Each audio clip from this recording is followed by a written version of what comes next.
Welcome to Zero Booze Lovely Views, where I'm learning to swap hangovers for horizons.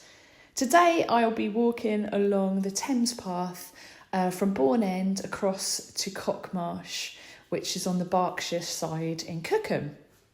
It's one of our favourite walks. You can park up in the train station at Bourne End or just park in the village centre and then walk along the Thames Path on the Bourne End side until you get to the railway bridge, which is how you'll cross the river. You'll find some steps on the right-hand side along the Thames Path, which will take you across the bridge and to the other side. And if you're lucky, you can see a train coming past as the footbridge is completely parallel to the railway track. So it's quite fun when the trains go across, and it's really obviously amazing for children when they see that happen. It's a really nice vantage point just to look down the river towards Marlow. As you see here, you get the first glimpse of Cockmarsh. I've done a video about it before because there's some really cool Bronze Age burial mounds, which I find absolutely fascinating in Cockmarsh. But I won't be talking about that on this walk.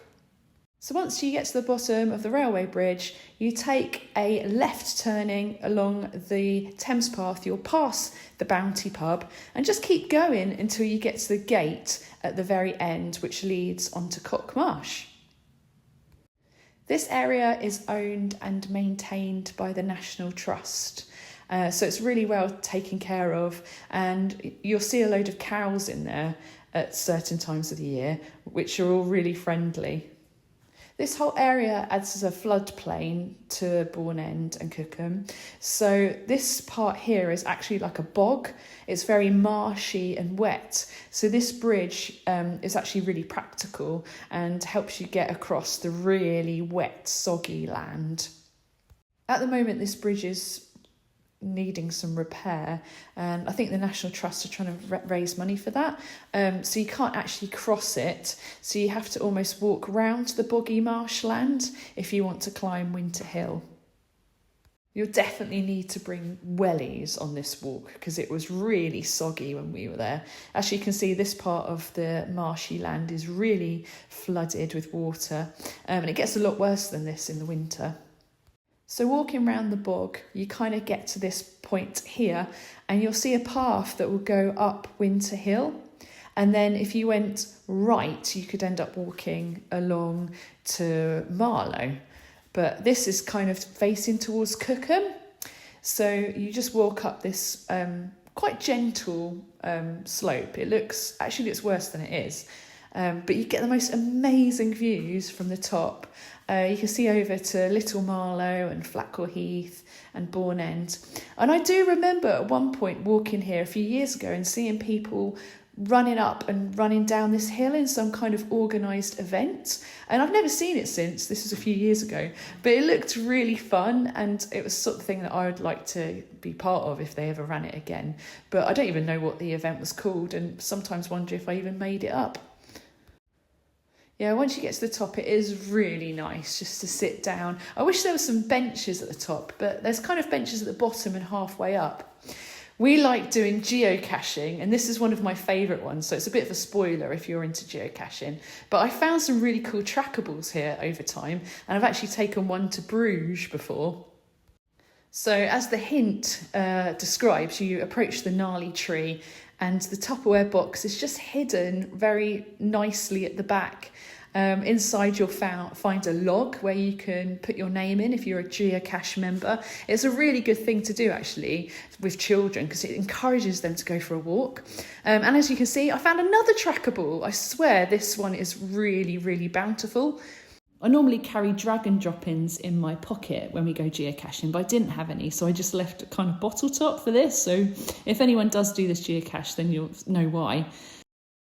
I was actually with my dad when I bought these Morettis, and he made a comment that they were not very nice, and not the zero ones, the usual drink, which I've never actually tried before.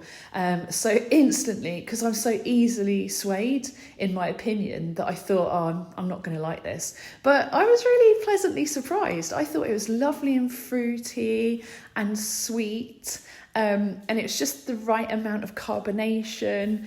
And yeah, I really like this, and I would definitely buy them again. I thought they were really nice to drink and I really enjoyed them. They tasted really flavoursome, but they are 0.5, so I'd have to give minus points for that, because I just prefer to drink the 0.0 pure zero booze if possible.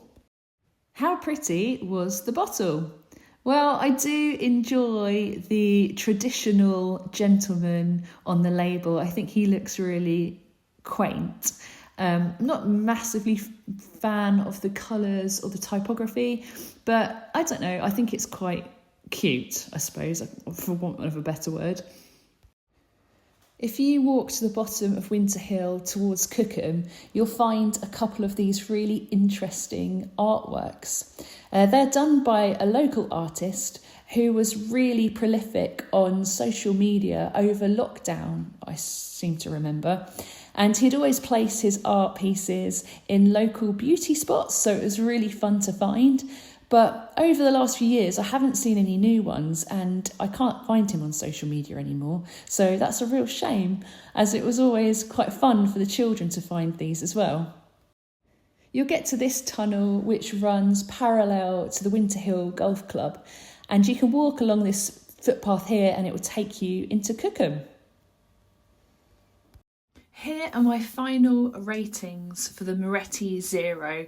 As you can see, I rated it quite highly for taste and refreshment. I'd love to hear what other people think of this. And please leave me any comments if you think there's any other beers, lagers, ales or IPAs that I should try. I'm always learning and I can't wait to get better at this. Thank you.